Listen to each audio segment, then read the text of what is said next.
Boa noite, sejam todos e todas muito bem-vindos. Muito obrigada pela apresentação, Ana Flávia. E eu quero começar pedindo licença para vocês para fazer a leitura de um trechinho como uma reflexão inicial aí do nosso meeting de pesquisa 2024. O que eu queria e não posso é, por exemplo, que tudo que me viesse de bom de dentro de mim e eu pudesse dar aquilo que pertence aos outros. Mesmo minhas alegrias, como são solitárias às vezes. E uma alegria solitária pode se tornar patética. É como ficar um presente todo embrulhado em papel enfeitado de presente nas mãos e não ter a quem dizer: tome, é seu, abra.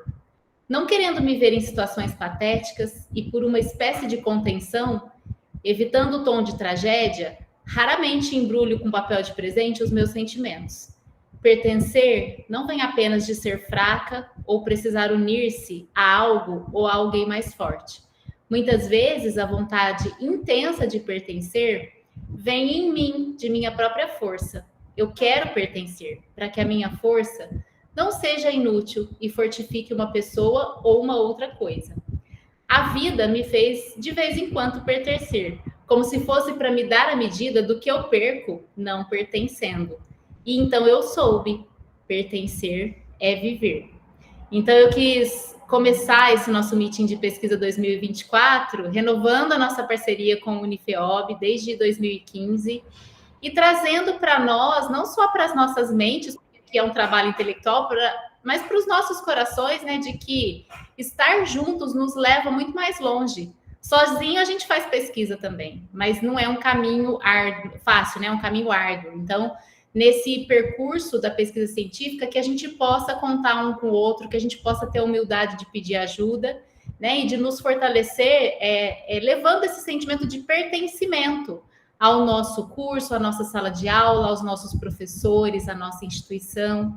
Então, com esse espírito, eu quero mais uma vez dar as boas-vindas, que a gente possa abrir as nossas mentes e os nossos corações. Estou vendo que tem alunos queridos aqui nossos lá do Instituto Federal, que a gente fez o convite, veio aqui participar com a gente no Unifeob, né, nessa parceria do Laletec. Desde 2015, ó, ano que vem a gente tem que fazer um bolo de 10 anos de parceria, viu, Ana Flávia? E agradecer a oportunidade gentil sempre, né, de fazer essa partilha, esse pertencimento que a Ana Flávia, a Unifeob, nos proporciona. Agradecer também a parceria da professora Mariana, que é coordenadora do nosso eixo pedagógico do Grupo de Pesquisas em Comunicação Científica, o Acontece.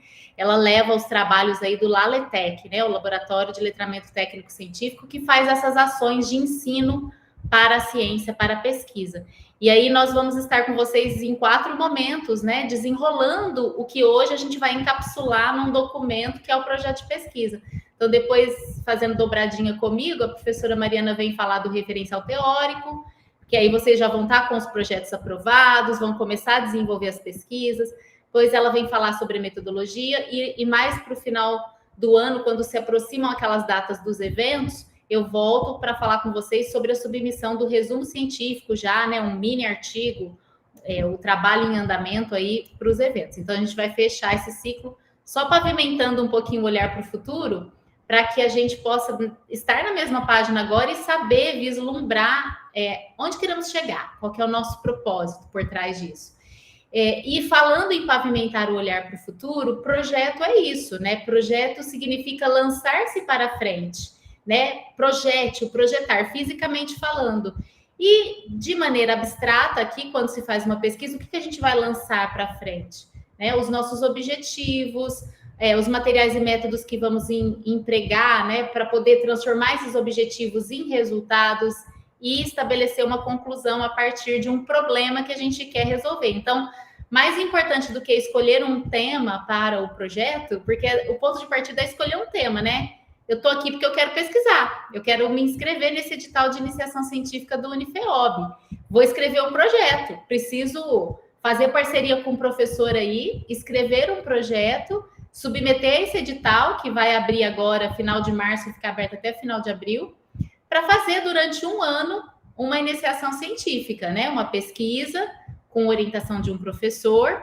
Então, de onde eu parto? Eu tenho que escolher um tema. Mas mais importante do que escolher um tema é a relevância desse tema a partir de um problema que tem que ser resolvido. como assim, né? Vamos ver isso na prática já já? Eu vou abrir aqui com vocês o anexo 1 do edital de iniciação científica da Unifeob. Já estão visualizando aí? Anexo 1, tem aí o cabeçalho, a capa, ótimo. Vocês podem ir me dando joinha, pingando um ok aí no chat conforme eu for interagindo com vocês. Estão me ouvindo bem, né? Estão acompanhando. E conforme surjam as perguntas, os comentários, as inquietações, as provocações, vocês podem ir registrando aí no chat, que no final a gente vai abrir um tempo para discutir, né, e para fazer as perguntas. Então, como a gente está fazendo a gravação e vai deixar esse material disponibilizado no site de pesquisa da Unifeob, a gente vai fazer sem interrupção, mas no final a gente vai interromper a gravação e fazer a discussão com vocês. E aí nós vamos, então, agora, nessa oficina, nesse webinar, preencher esse anexo 1. Nós vamos visualizar as sessões, né, do projeto de pesquisa, que no caso aqui ele vai ser submetido num edital para iniciação científica dos cursos de graduação do Unifeob, mas ele é um modelo universal. Você pode submeter um projeto como este quando você ingressa numa graduação ou pós-graduação, e isso vai virar o seu TCC, ou a sua dissertação de mestrado, ou sua tese de doutorado. Muitos processos seletivos pedem esse projeto no ingresso, alguns desenvolvem durante uma disciplina de metodologia de pesquisa no curso, mas é o mesmo projeto, ele vai ter os mesmos componentes. Então, serve para todas essas finalidades, né? Vocês que estão aqui nos escutando. Então, eu vou tocar aqui o documento, né? Isso aqui você vai preencher depois. O título da pesquisa você vai ter no final, depois que você escrever o projeto, que você vai ver as características principais e resumir num título que bem representa a sua ideia. O orientador faz parte desse ponto de partida, dessa escolha temática, pode fazer. O tema é livre, como vocês vão ler no edital. Qualquer tema que você queira pesquisar é muito bem-vindo. Mas como assim, qualquer coisa? Não, precisa pôr critérios, né? Primeiro, escolha um tema de sua preferência. Um tema de sua preferência que tenha aderência com o curso que você está fazendo, que vai contribuir para a sua formação. Que você tenha mínimas habilidades de realizar. Não adianta só gostar se você acha que não dá conta. Tem que ver também as condições, né, de execução desse projeto, em termos de recursos, como tempo, vai incluir algum recurso financeiro? E o orientador, tem um professor que vai topar fazer essa parceria comigo, que está dentro dos interesses de pesquisa dele. Então, pense num tema que você gostaria e começa pesquisando, sondando essas questões mais subjetivas. Depois, para tirar a prova dos 9, você precisa ir à literatura, né? Vá ao Google Acadêmico, ao portal de periódicos CAPES, ao Cielo, e faça uma busca com palavras-chave assim, bem geral sobre esse tema, para dar uma sondada. Isso é relevante? Estão pesquisando isso? Tem demanda? Tem uma lacuna, um problema para resolver? Isso que está dizendo aqui, ó, que eu acabei de falar. Projeto de pesquisa constitui um documento que especifica o planejamento sistemático das ações envolvidas para encontrar respostas aos problemas que são levantados. Então, além de ter o tema, eu tenho que perguntar alguma coisa para esse tema no sentido de problematizar? Sim. E é um planejamento, as coisas podem ser alteradas ao longo do percurso? Também, né? Mas, embora não seja definitivo o projeto, ele precisa ser bem definido nesse momento. Então, é uma fase de planejamento que vai garantir a viabilidade para que você faça previsão e provisão dos recursos necessários. Vejam que aqui nesse documento está muito bem posto, né? Tudo isso que eu acabei de conversar com vocês rapidamente está registrado aí. Então, esse documento ele está muito bem encaminhado, muito esclarecedor e vai direcionar vocês na hora de preencher. Inclusive as perguntas norteadoras, o que é pesquisar, o que já foi escrito sobre o tema. Tem até referências aqui, né, para vocês consultarem de um manual de trabalhos acadêmicos. E aí chegou a hora de fazer a redação, né? E aí eu preciso pensar tudo isso antes de fazer a redação? Eu preciso pensar um pouco para ter o mínimo de insumo. Mas a escrita é uma ferramenta que nos ajuda nesse pensamento. Então, a gente pensa para começar a escrever, mas depois a gente escreve para continuar a pensar. Então, o que nos interessa é daqui para baixo. Então, eu vou copiar aqui esses tópicos para não mexer no modelo, caso eu precise voltar. Vou copiar aqui para baixo, ó, e vou preencher daqui para baixo com vocês. E aqui tem as orientações, ó. de 150 a 400 palavras. Ele precisa ter informações que sigam esse percurso. Eu preciso introduzir, escrever os objetivos, a metodologia, os resultados. O resumo eu vou deixar por enquanto aqui, porque ele também é a última coisa que a gente escreve, o resumo e o título. Depois que a gente tem a tônica do trabalho, a gente vai ver, olha, ele se parece com, aí você nomeia. E os principais elementos dele que estão aqui desempacotados aqui embaixo, eu vou resumir aqui em cima. Então, a gente vai escrever agora, juntos, daqui para baixo, esses tópicos, né? Introdução e justificativa, a gente sabe o que é uma introdução, né? É uma apresentação geral do tema, e a justificativa é o que a gente está chamando de problematização, a pergunta que eu quero responder, porque é ela que vai indicar se merece um estudo, se tem importância, se justifica, né? O porquê, a origem da ideia. Depois, os objetivos e hipóteses, que é o para quê, né? O justificativo a gente olha no porquê e nos objetivos a gente olha para o futuro, mesmo porque as hipóteses, depois da pesquisa feita, elas vão virar conclusão. Então, a conclusão está lá na frente, né? Mas enquanto a gente não faz a pesquisa, a gente tem que hipotetizar. A revisão da literatura, aqui, trabalhos publicados em revistas indexadas até 5 anos. Então, quando a gente joga um tema lá num site, numa base de dados, num portal científico acadêmico, é bom fazer esse filtro, colocar pesquisas recentes. Deixa para incluir pesquisas mais antigas, se for o caso, durante a realização do projeto. Porque às vezes você quer trazer um viés histórico, então você precisa ampliar um pouquinho o ponto de vista. Mas para um projeto precisa ser atual. Então, de preferência, nos últimos 5 anos. O que é uma revista indexada? Uma revista que foi avaliada, recebeu os artigos, foi avaliada por pares, né? 2 cientistas especialistas. Essa publicação foi para a revista e a revista está penduradinha lá, catalogada, indexada, dentro de uma biblioteca digital, de uma base de dados. É isso que garante, né, a qualidade da informação, que vai virar o seu conhecimento. A metodologia, que é o passo a passo dos procedimentos, os materiais que você vai usar. Os resultados possíveis, esperados. A gente pensa muito em termos de impactos que isso vai causar para a nossa área e para outras esferas. Social, econômica, política. Vamos ver como é que a gente preenche isso.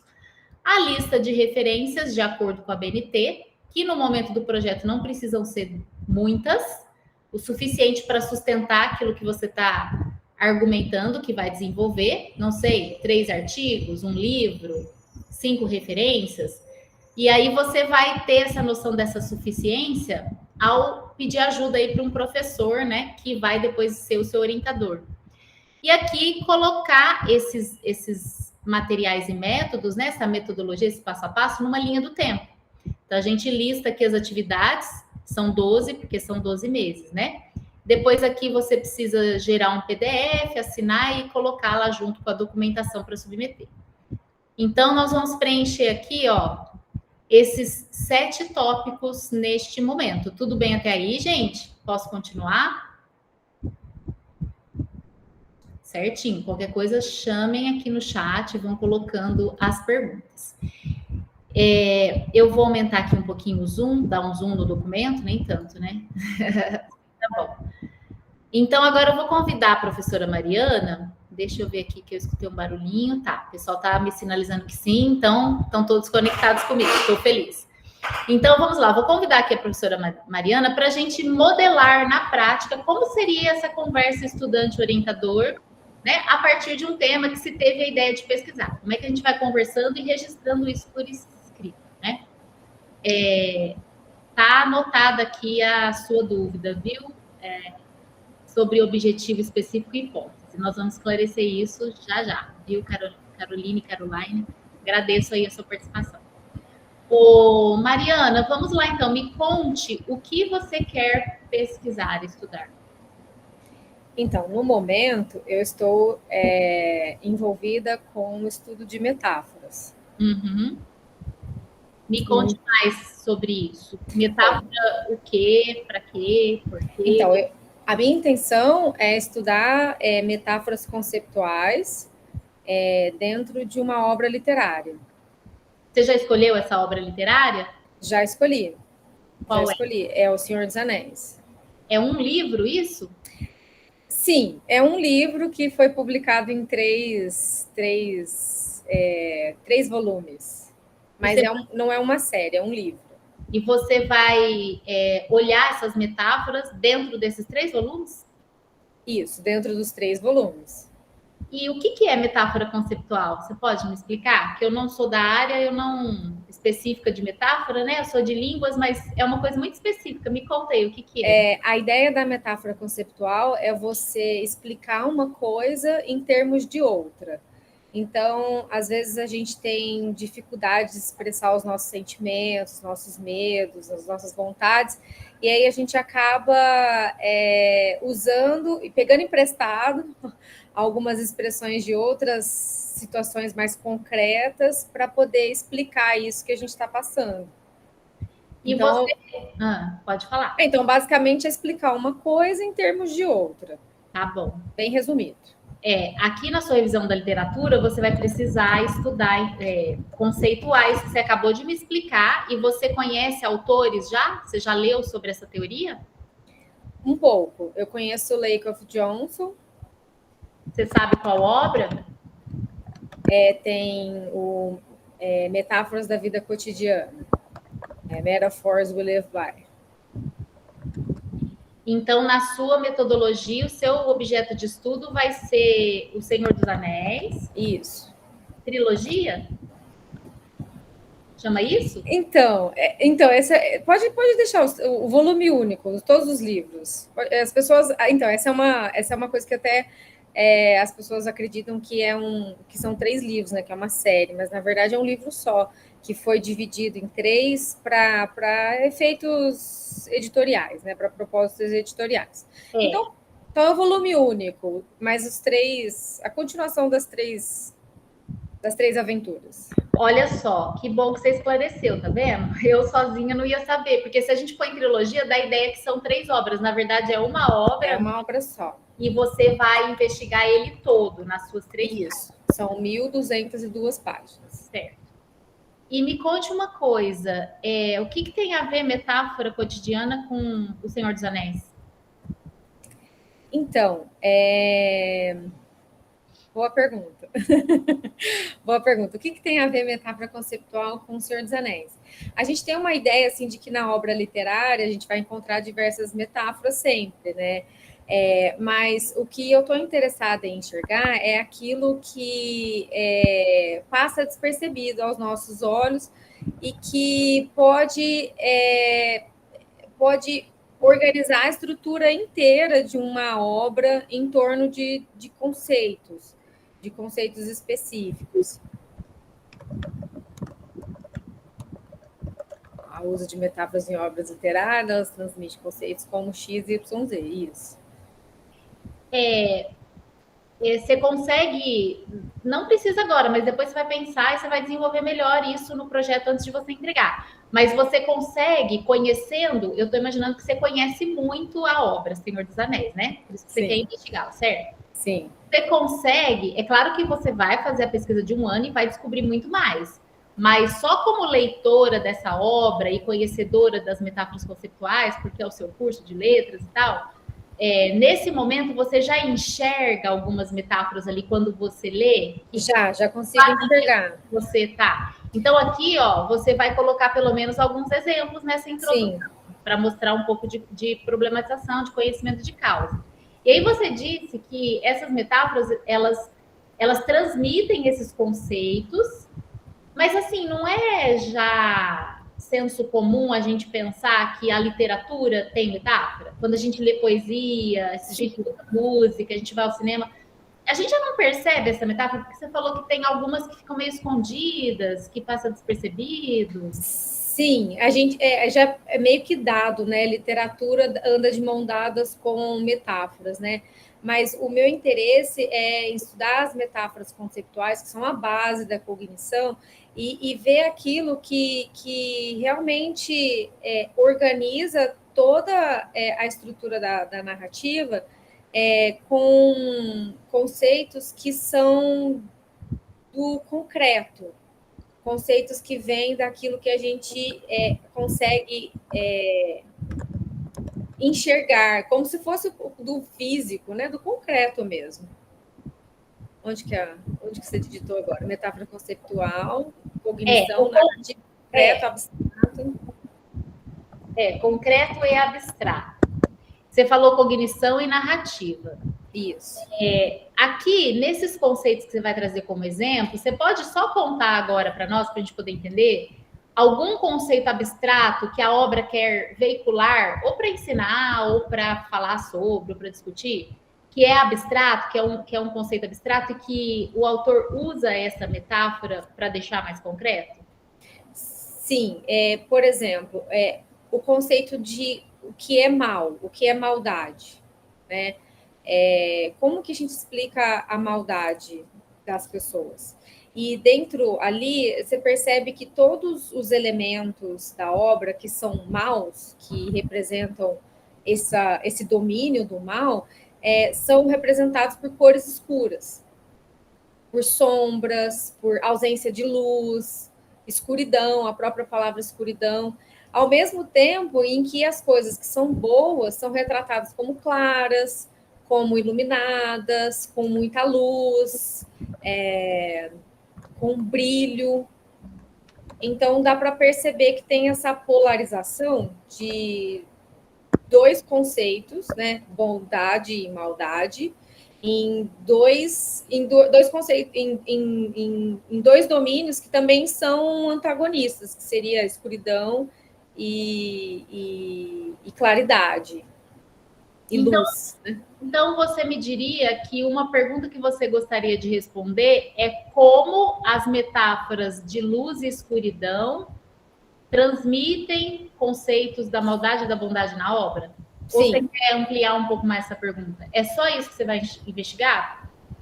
Vou investigar essas metáforas e quero também ver se existem elementos prototípicos, característicos de cada um desses domínios. E como que todos eles são caracterizados. Então, assim, todo mundo que é da turma da maldade, será que eles são todos caracterizados assim? Todos que são do outro extremo, que são personagens consideradas boas, será que são todos caracterizados assim também? E aí, será que tem algum lugar onde tem alguma mudança, alguma personagem que não é caracterizada assim, ou às vezes ele engana por ser de uma forma, ele se mostra outra coisa. Então eu quero ver também essas personagens, eu quero caracterizar essas personagens. Certo. E Mariana, o que você vai fazer com isso? Para quê? Para quê? Isso é importante. Isso vai te levar a que resultado? O que eu quero desse resultado é que isso possa gerar não um produto, não diria um produto, mas que gere uma ideia um pouco mais geral para poder ser aplicada em ensino de redação. Essa é uma coisa mais aplicada na sala de aula. A outra coisa que eu poderia pensar a respeito disso também é que eu queria avançar também com a teoria da metáfora conceitual. Será que tem algumas... eu posso encontrar metáforas que derivam dessas, por exemplo? Será que eu consigo enxergar? Porque eu vou ter que juntar um monte de dados, né? E aí, será que eu consigo trazer outras para poder agregar a teoria da metáfora? Eu tinha pensado em te perguntar exatamente isso, se você, por acaso, já tinha lido outros trabalhos que fazem isso, né? Que investigam essa estética da criação em Senhor dos Anéis. E aí, quando você fala de cognição, eu acho interessante, porque me parece, pela sua fala, que é uma hipótese que você tem, que as metáforas elas não vão só deixar a leitura mais gostosa, envolver o leitor. Nossa, eu sou aficionado por Senhor dos Anéis. A gente sabe da produtividade dessa obra, a gente sabe do alcance dela em termos de vendas. Então, assim, você tem um objeto de estudo que é relevante. Porque, assim, difícil você encontrar uma pessoa que não leu, não tem como você negar os números até, você pode trazer isso para sua justificativa, né? Vou até colocar aqui para não esquecer, ó. Aqui na justificativa, eu vou colocar dados sobre a produtividade e alcance da obra, que é o seu objeto de estudo. Sim. É uma justificativa, justifica um trabalho. Olhar para essa obra, por que ela vendeu tanto? O que ela tem de interessante? Será que as metáforas elas empacotam esses conceitos e entregam de uma maneira impactante, que é universal, que as pessoas se identificam? Então, assim, não sei se você... Eu acho que para o ensino de redação isso super tem a ver. Eu acho que para você contribuir para a área de estudos da metáfora e da literatura também, mas eu fico pensando que a concepção aí de metáfora conceitual não é essa só que enfeita o texto. Claro, já falou, dá emoção estética também, mas é algo que mexe com a cognição do leitor, né? Sim. Essa identificação, não sei. Isso é também uma justificativa? Eu acho que você podia desenvolver um pouquinho mais seu projeto, não só nas questões linguísticas da metáfora, porque isso você vai fazer. Eu até coloquei ali, ó, mapear metáforas da luz e da escuridão, caracterizar os personagens. Esse é um trabalho linguístico, né? Que você vai reler a obra e tirar esses exemplos, não é? Sim. Mas, assim, além desse trabalho linguístico, tem alguma parte dessa cognição? Porque eu acho que isso talvez que vai dar um diferencial. E aí, por isso que eu perguntei se você já leu trabalhos. Se as pessoas os pesquisadores da metáfora, eles são mais da literatura e falam mais, assim, de enfeitar o texto. Ou não, se tem autores que falam desse impacto cognitivo da metáfora. Sim, é assim, a metáfora ela vem sendo estudada desde a antiguidade, desde de Aristóteles. E aí ela vem, os estudos de metáfora vêm passando por uma evolução, né? Até que chega na linguística cognitiva, e ela é vista nesse ponto de vista da cognição humana, né? Como que as pessoas pensam e como que isso se reflete na linguagem, né? Então, um avanço para a cognição poderia ser isso, né? Como que as pessoas pensam e como que isso se reflete na linguagem. Aí eu não sei se tem mais alguma coisa que você gostaria que eu acrescentasse. Tá, peraí, deixa eu só anotar isso que você me falou.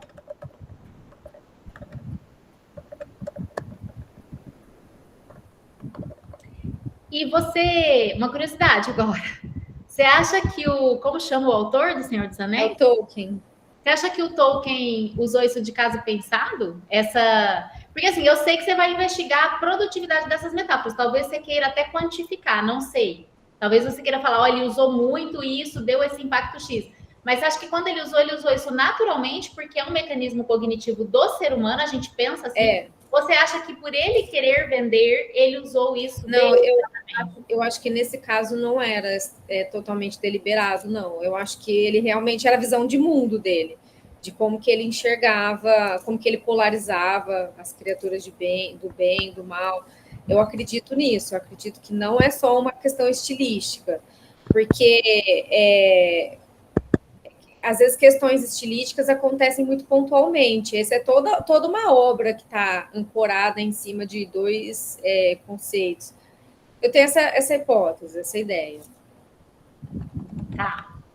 Mariana, eu penso que você tem um pezinho na inovação aqui quando você fala que, enquanto recurso linguístico, estilístico, depois você vai ler a literatura, você vai ver melhor a terminologia aqui, né?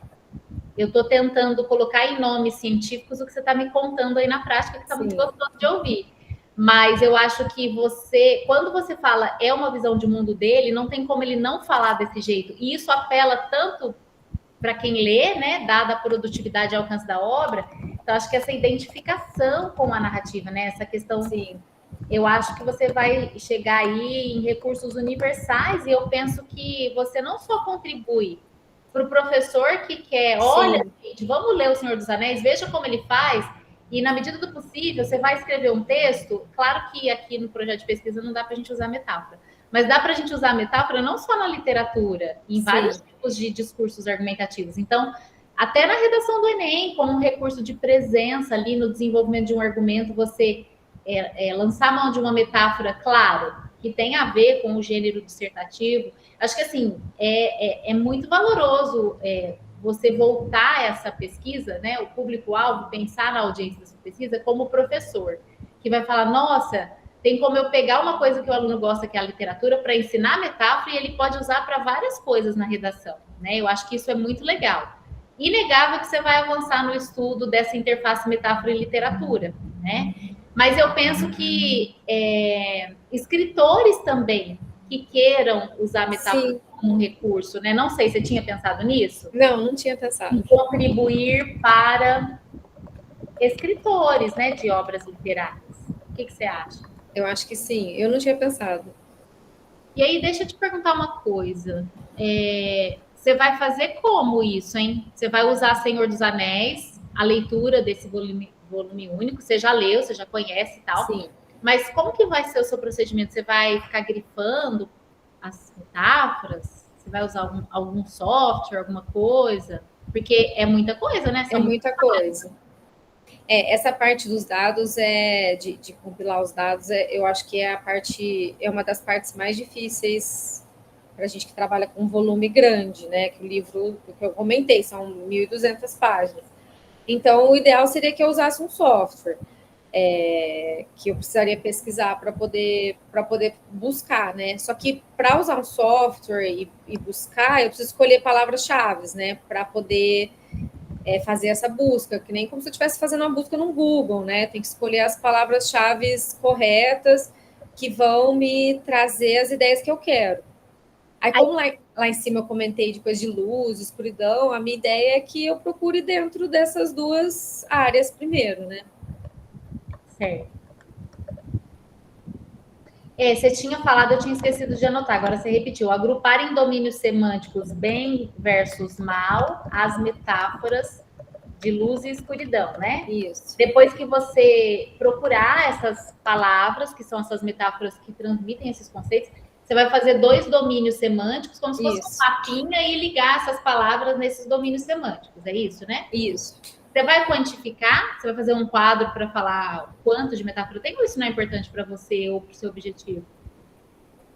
Eu acho que eu acho que no momento eu queria não quantificar, acho que eu queria ser qualitativa mesmo. Tá, é bibliográfica, né? Sua pesquisa. Isso. Vai usar algum documento? O próprio livro, né? O próprio livro, né? Então, ela é bibliográfica, que você vai estudar a metáfora conceptual. E vou buscar os dados no livro. É uma análise de obra literária, então. Você vai, além do software para coletar os dados, você vai usar alguma técnica de análise de dados? Análise de conteúdo, linguística de corpos? Não sei. Não sabe. Então, vamos ter que deixar aqui, ó, técnica de análise de dados, né? Eu pensei em fazer uma análise... Esqueci o nome. Análise quando o próprio cientista...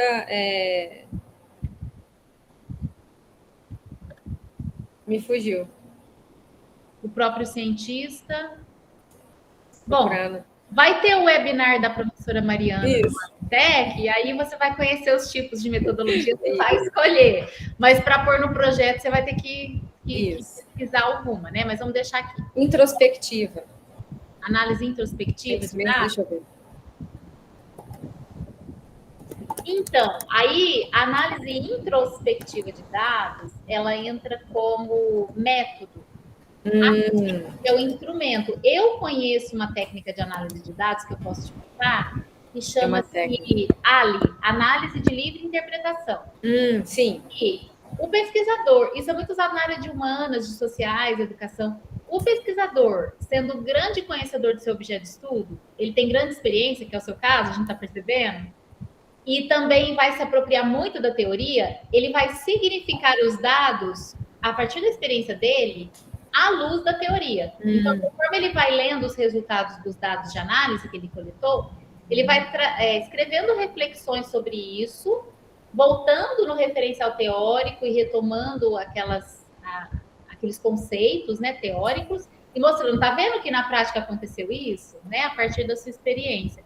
Esse ALI aqui é análise de livre interpretação. Eu tenho uma live da autora dessa técnica e tem um artigo que ela explica os expedientes de análise. Depois eu te passo. Que aí você descreve aqui, bem breve, o que é, né? Você coloca como técnica de análise de dados será adotada a análise de livre interpretação segundo blá, blá, blá, ano tal. Certo. Aí nas referências você lembra de listar. Tá bom? Ok. Então, vamos lá. Ó, eu acho que o principal a gente já tem, vamos começar a organizar um pouquinho melhor um primeiro rascunho desse projeto. Você diria que, então, o seu tema... Vamos escrever o tema aqui, porque depois ele tem que virar título lá na capa. Você diria que, então, o seu tema seria o uso de metáforas, a presença de metáforas? Como você gostaria de chamar isso? Ou metáforas e literatura? Acho que eu gostaria de separar nos domínios. Ah. Metáforas de luz e escuridão dentro dessa obra literária.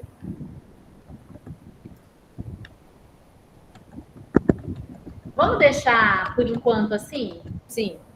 Porque o tema ele é um assunto bem geral, né? Vamos delimitar, tem que delimitar pelo menos um pouquinho, senão vira assunto, né? Metáforas conceptuais. Conceptuais. Metáforas conceptuais de luz e escuridão e Senhor dos Anéis. Tá, esse é o seu tema. Agora, você me deu, durante a sua fala, 2 objetivos específicos seus. Uhum. Mas a gente vai precisar de um objetivo geral. O objetivo geral é o para quê? Para que metáforas conceituais de luz, escuridão e o Senhor dos Anéis?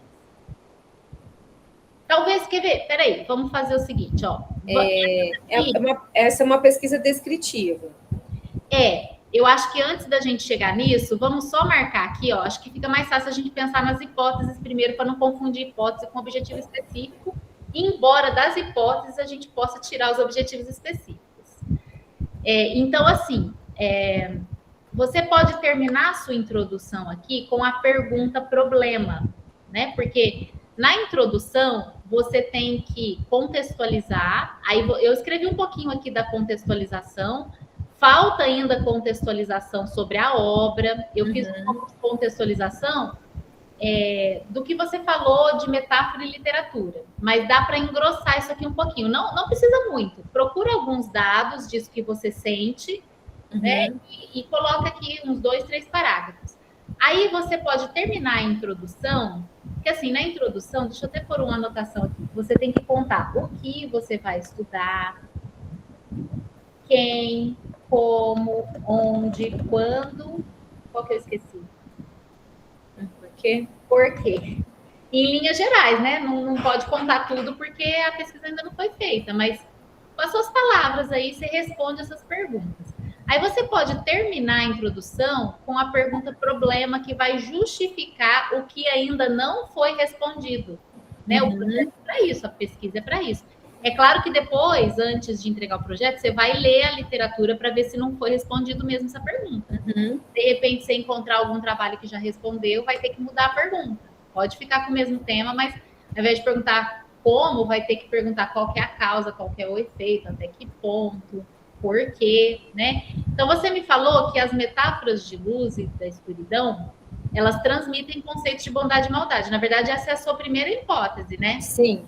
Você tem essa hipótese como leitora de que tem metáfora de luz e escuridão bastante nessa obra e que elas são usadas para o autor conseguir transmitir essa visão de mundo de bondade e de maldade. Então, a sua primeira hipótese é que já tem. Então, tá vendo? Você já está pondo a sua hipótese principal dentro da pergunta. Porque, na verdade, você quer confirmar essa hipótese respondendo como. Como que ele faz isso? Como que ele estrutura? Como que ele arquiteta? E aí, as hipóteses são as possíveis respostas para essa pergunta. Você tem alguma ideia de como que o autor faz isso? Como que... eu acho que a gente podia até complementar essa pergunta, hein? Como as metáforas transmitem? A gente já sabe que elas transmitem. Você acha que esse como dá para responder? Parece que agora que eu fiz a pergunta e estou pensando nas hipóteses, é difícil responder, né? Você não fez a pesquisa ainda? Como que você responderia essa pergunta, Mariana, sem fazer a pesquisa? Como que elas transmitem conceitos de bondade e maldade? Eu pus essa pergunta conforme você estava falando, mas se quiser trocar a pergunta, pode trocar. Na verdade, como? Bem, como? Tá muito ampla, né? Tá muito ampla. Na verdade, eu acho que seria assim. Será que são esses? Eu acho que a primeira coisa eu tenho uma ideia de que são essas duas que estão realmente dando a ideia de maldade e bondade. Mas será que são essas duas mesmo, né? Que estão realmente organizando que são as mais produtivas dentro dessa obra? Então, a minha hipótese é de que sim, de que as metáforas de bondade é luz, maldade é escuridão são as mais produtivas dentro da obra.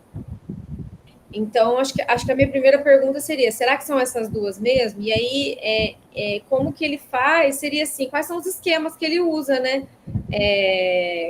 Se isso aí vai para caracterização de personagem, se isso interfere em caracterização de espaço, se isso interfere, talvez, até na evolução da narrativa, se isso vai modificando a iluminação do ambiente, assim, como se fosse um filme, sabe? Imagina o filme, o filme começa todo clarinho, bonitinho, ele termina naquela maior escuridão, né?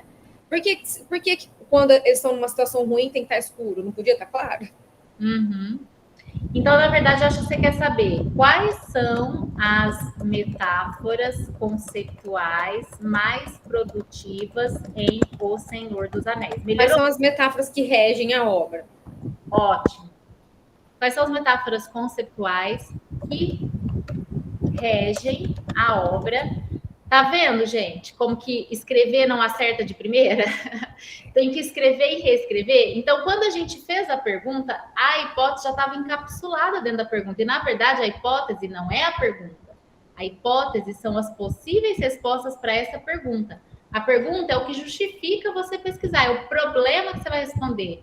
Pergunta que você vai responder. Então, vale a pena escrever em forma de pergunta. Não sai a pergunta certa da primeira vez, mas tem que pôr no papel. Aí você consegue depois achar. E aí as hipóteses, elas são hipoteses. Elas são pequenas teses que você ainda não comprovou porque você não fez a pesquisa. Depois que você aplicar a metodologia, conforme a Mariana explicou que vai trabalhar, aí você vai chegar e confirmar ou não essas respostas. Às vezes ela não vai confirmar, ela vai encontrar outra coisa que ela não previu, que ela não hipotetizou. Então, as hipóteses, elas vêm em forma de respostas, certo? Então, você pode terminar a sua justificativa com a pergunta, né? Aqui na introdução, e você começa aqui o segundo tópico dizendo como hipóteses desse estudo, apresenta-se que há metáforas, e aí das hipóteses você vai tirar os seus objetivos, certo? Então, a hipótese é a possível resposta para a pergunta, que vai virar conclusão depois de testada. Agora, o objetivo é, para que você vai testar essas hipóteses? Veja que a hipótese, ela é concreta. Agora, o objetivo, ele é uma abstração, que vai ter a ver com os resultados ali. Então, veja que, para ela poder saber que tem metáfora de luz e escuridão, ela vai ter que mapear. E ela contou ali embaixo que ela vai grifar, que ela vai buscar palavras-chave, que ela vai desenhar 2 domínios semânticos. Então, vejam vocês que vai desempacotando, né? Vai como se fosse numa cascata. Vejam que é redondinho o looping, né? Você olha na hipótese, você enxerga o objetivo, você olha no objetivo, você enxerga a metodologia, você olha na metodologia, você enxerga os resultados esperados, né? Tem que ter essa coesão, essa coerência. E aí, Mariana, aqui, ó, esse primeiro objetivo específico atende essas duas hipóteses. Esse segundo objetivo específico atende essa terceira hipótese. Vamos, então, subir um nível e escrever um objetivo geral aqui?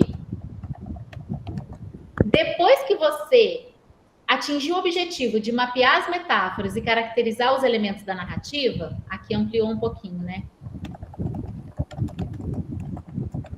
O que você terá obtido sobre a obra, no geralzão dela?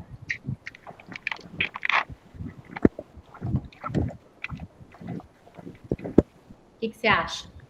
Eu vou ter um mapeamento da obra como um todo, assim, de metáforas da obra como um todo. Acho que seria isso, né?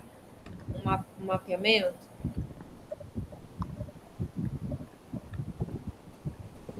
De luz e escuridão em O Senhor dos Anéis. É que agora eu vi, ele ficou parecido com um objetivo específico, né? Escrever. Vamos mudar. Porque assim, ó, você vai descrever essas metáforas, você vai caracterizar os elementos narrativos para chegar num mapeamento. E depois você vai relacionar as metáforas com a narrativa, né? Você vai juntar. Você vai depois juntar esses dois e fazer isso aqui. Sim. Depois que você fechou essa roda, você vai ter um mapeamento geral. Sim.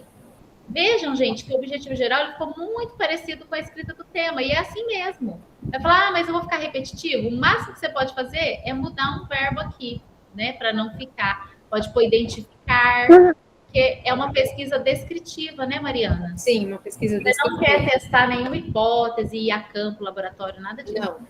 Não. Gente, vocês estão vivos aí? Tá tudo bem com vocês? Estão acompanhando a gente? Já estão caminhando para a etapa final. Ó, então, olha só que legal, Mariana. Você vai melhorar essa redação, porque você vai ler, você vai voltar ainda para conversar comigo algumas vezes. Mas você já tem os principais pontos da sua pesquisa. Estou arrumando aqui a formatação, mas não precisa. Então, aqui, você já tem o tema, você já tem elementos para escrever sua introdução, não precisa ser nada muito longo, até uns 5 parágrafos, né? Que é projeto, você não fez a pesquisa ainda, né? Você já tem as hipóteses, três, né? Por que 3? Uhum. Because, magic number. A gente sempre pensa no melhor de 3, né? Então, você tem uma pergunta de pesquisa que faz em forma de interrogativa, aí você tem 3 hipóteses, vou apagar elas daqui, porque aqui no modelinho da Unifeob pede para começar aqui. Aí você tem um objetivo geral, você tem 3 específicos, vamos pensar em 2 ou 3. Já tem os elementos que você precisa pesquisar e escrever, aí a revisão da literatura tem aí um conjunto de 5, 3, 4 conceitos, né? Não chega a 5, Escreve aí 1 ou 2 parágrafos sobre cada um, cita, referencia direitinho. Achei legal você fazer esse percurso histórico, da onde vem para onde vai a metáfora. A metodologia, a gente já classificou sua pesquisa, ela é qualitativa, descritiva, bibliográfica, de análise. Então, você vai lá no manual do Unifeob, pega o conceito aí e explica, né, brevemente o que é, e depois os procedimentos, o que você vai fazer passo a passo aqui. Você pode começar com a classificação da pesquisa na metodologia, mais geral, e depois você vem aqui para materiais e métodos, aí você põe passo a passo. Depois, você coloca isso aqui numa linha do tempo. Então, por exemplo, primeiro, leitura do referencial teórico sobre metáfora. Aí você põe aqui metáfora conceitual. Aí depois, se você quiser dividir, divide. Fala, não, eu vou ter tempo para isso. Né? Vamos supor, quero gastar 4 meses me apropriando da teoria. Então, você divide. Você faz a leitura de metáfora num mês, a leitura de narrativa no outro. Ou aí você fala, acho que aqui eu já vou estar madura para começar a metodologia. Você falou que não sabe, né? Exploração de softwares de coleta de dados, estudo da técnica da ALI. Aí você põe alguns meses aqui, você olha aqui no seu passo a passo e coloca as tarefas, né, ali dos seus procedimentos, o que você vai fazer em cada mês. A gente sabe que tem que entregar relatório parcial e final, prever aqui, né? São 12 meses. Aqui no mês 6, escreve entrega do relatório parcial, entrega do relatório final. Vai participar de evento? Coloca aqui também. Né? Então, coloca todas as atividades e tarefas que você vai fazer aqui, detalhando mais esse geral da metodologia. Os resultados esperados, você já me falou. Vejam que se você atingir os seus objetivos e testar suas hipóteses, isso vai acontecer. E vejam, gente, que os resultados esperados é num outro nível de abstração. Né? Então, se ela conseguir mapear, o cara da redação vai olhar para o mapeamento e vai conseguir ter um guia para usar. Né? O escritor vai entender melhor de metáfora e vai usar isso na criação literária. As referências aqui, você vai usar outras que a gente colocou ali, né? Do Aristóteles, da análise de livre interpretação, etc. E eu acho que é isso, Mariana. Você quer dizer alguma coisa, por enquanto? Eu acho que é isso, acho que está certinho. Então, tá bom. Então, acho que agora a gente pode abrir aí para perguntas. A gente começou 7h10, então 6h10, se vocês tiverem um tempinho antes de entrar para a aula, aí é com a Ana Flávia. A gente consegue ficar aqui mais uns minutinhos para